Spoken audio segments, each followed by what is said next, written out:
Exodus chapter 1 verse 6 through chapter 2 verse 10.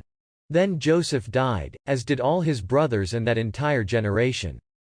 However, the Israelites were fruitful, multiplied quickly, increased in number, and became very numerous. So the land was filled with them. Then a new king arose over Egypt, who did not know Joseph. He said to his people, "Look, the Israelites are more numerous and more powerful than we are. Let's come up with a wise plan to prevent them from increasing in number. Otherwise, if war breaks out, they would join with our enemies and fight against us. Then they would leave the land." So the Egyptians placed taskmasters over them to oppress them with forced labor. The Israelites built Pithom and Ramesses as store cities for Pharaoh. But the more the Egyptians oppressed the Israelites, the more they increased in number, and the more they spread out. The Egyptians were filled with dread because of them. So the Egyptians oppressed the Israelites by forcing them to work very hard. The Egyptians made the Israelites' lives bitter with hard work, with brick and mortar, and with all kinds of work in the fields. The Egyptians were merciless in the way they imposed work on the Israelites. The king of Egypt also spoke to the Hebrew midwives. One of them was named Shiphrah and the other Puah. He said, "When you help the Hebrew women give birth, while they are still on the delivery stool, if you see that the baby is a son, you are to kill him, but if you see that it is a daughter, let her live." The midwives, however, feared God, so they did not do what the king of Egypt told them to do, but they let the boys live. The king of Egypt called for the midwives and said to them, "Why did you do this and let the boys live?" The midwives said to Pharaoh, "Because the Hebrew women are not like the Egyptian women. They are vigorous, so they give birth before the midwife comes to them." So God treated the midwives well. The people also increased in number and became very numerous. Because the midwives feared God, he gave them families. Pharaoh, however, commanded all his people, "Every son who is born you shall throw into the Nile, but every daughter you shall let live." Now a man from the house of Levi went and took a Levite woman as a wife. The woman became pregnant and bore a son. When she saw that he was a special child, she hid him for 3 months. When she was no longer able to hide him, she got a papyrus basket for him and coated it with tar and pitch. She put the child into it and placed it in the reeds along the bank of the Nile. His sister stood at a distance to see what would happen to him. Pharaoh's daughter came down to bathe in the Nile, and her attendants were walking along the bank of the Nile. Pharaoh's daughter saw the basket among the reeds and sent her servant girl to get it. She opened it and saw the child. It was a boy, and he was crying. She felt sorry for him and said, "This is one of the Hebrew boys." Then his sister said to Pharaoh's daughter, "Should I go and call a wet nurse from the Hebrew women to nurse the child for you?" Pharaoh's daughter said to her, "Yes, go." So the young woman went and called the child's mother to come. Pharaoh's daughter said to her, "Take this child and nurse him for me, and I will pay you for doing it." So the woman took the child and nursed him. When the child grew up, she brought him to Pharaoh's daughter, and he became her son. She named him Moses, with the explanation, "Because I drew him up out of the water." Exodus chapter 3 verse 1 through chapter 4 verse 17. Now Moses was shepherding the flock of Jethro, his father-in-law, a priest of Midian, and he led the flock to the far side of the wilderness and came to Horeb, the mountain of God. The angel of the Lord appeared to him in blazing fire from within a bush. Moses saw that the bush was on fire, but the bush was not burning up. So he said, "I will go over and look at this amazing sight, to find out why the bush is not burning up." When the Lord saw that Moses had gone over to take a look, God called to him from the middle of the bush and said, "Moses, Moses." Moses said, "I am here." The Lord said, "Do not come any closer. Take your sandals off your feet, for the place where you are standing is holy ground."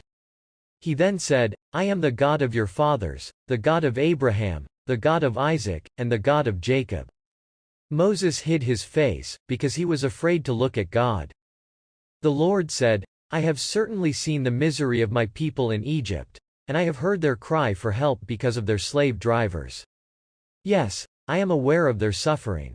So I have come down to deliver them from the hand of the Egyptians and to bring them up out of that land to a good and spacious land, to a land flowing with milk and honey, to the place of the Canaanites, the Hittites, the Amorites, the Perizzites, the Hivites, and the Jebusites.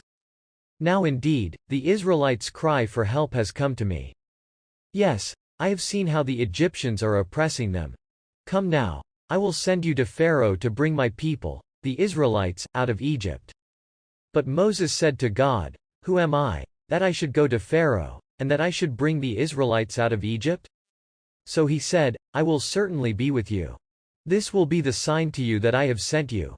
When you have brought the people out of Egypt, you will serve God on this mountain. But Moses said to God, If I go to the Israelites and say to them, The God of your fathers has sent me to you, and they ask me, What is his name? What should I say to them? So God replied to Moses, I am who I am. P greater than. He also said, You will say this to the Israelites, I am, has sent me to you. God also told Moses, Say this to the Israelites, The Lord, the God of your fathers, the God of Abraham, the God of Isaac, and the God of Jacob, has sent me to you.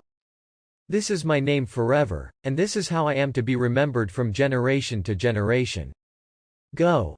Gather the elders of Israel together and tell them, The Lord, the God of your fathers, the God of Abraham, of Isaac, and of Jacob, has appeared to me, saying, I have certainly been paying attention to you and to what they have done to you in Egypt. So I have said that I will bring you up from the misery in Egypt to the land of the Canaanites, the Hittites, the Amorites, the Perizzites, the Hivites, and the Jebusites, to a land flowing with milk and honey. They will listen to your voice. Then you and the elders of Israel will go to the king of Egypt, and you will say to him, The Lord, the God of the Hebrews, has met with us. Now let us go on a 3-day journey into the wilderness so that we may sacrifice to the Lord our God. But I know that the king of Egypt will not allow you to go unless he is forced to do so by a powerful hand. So I will reach out my hand and strike Egypt with all my wonders which I will do in their midst. Afterward he will let you go. I will give this people favor with the Egyptians so that when you go, you will not go out empty-handed. Each woman is to ask her neighbor, as well as any woman staying in her house, for articles of silver, articles of gold, and clothing. You are to put them on your sons and daughters. In this way you will plunder the Egyptians. But Moses responded, What if they do not believe me and do not listen to my voice, but instead they say, The Lord has not appeared to you? So the Lord said to him, What is that in your hand? He said, A staff. He said, Throw it on the ground. Moses threw it on the ground, and it became a snake, so he ran away from it. The Lord said to Moses, Stretch out your hand and take it by the tail. He stretched out his hand and took hold of it, and it became a staff in his hand.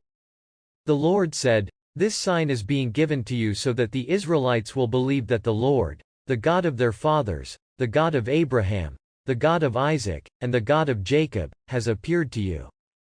The Lord also said to him, Put your hand inside your cloak. So he put his hand inside his cloak, and when he took it out, his hand was leprous, as white as snow. Then the Lord said, Put your hand back inside your cloak. So he put his hand inside his cloak again, and when he took it out of his cloak, it was restored like the rest of his flesh.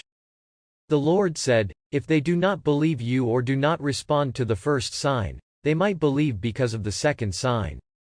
If they do not believe even these 2 signs or listen to your voice, you are to take some water from the Nile and pour it on the dry land. The water which you take from the Nile will become blood on the dry land. But Moses said to the Lord, Please, Lord, I have never been eloquent, either in the past or more recently or even since you started speaking to your servant, for my mouth and tongue are slow and clumsy. So the Lord said to him, Who made a mouth for people?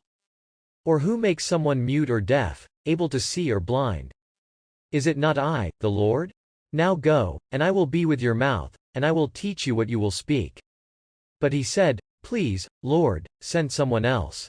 Then the Lord's anger burned against Moses, and the Lord said, What about Aaron, your brother, the Levite? I know that he can speak well. Look, he is already coming out to meet you. He will be very glad to see you. You will speak to him and put the words into his mouth. I will be with your mouth and with his, and I will teach you what you are to do. He will speak to the people for you so that it will be as if he were your mouth, and you were God to him. You will also take this staff in your hand, the one with which you will perform the signs.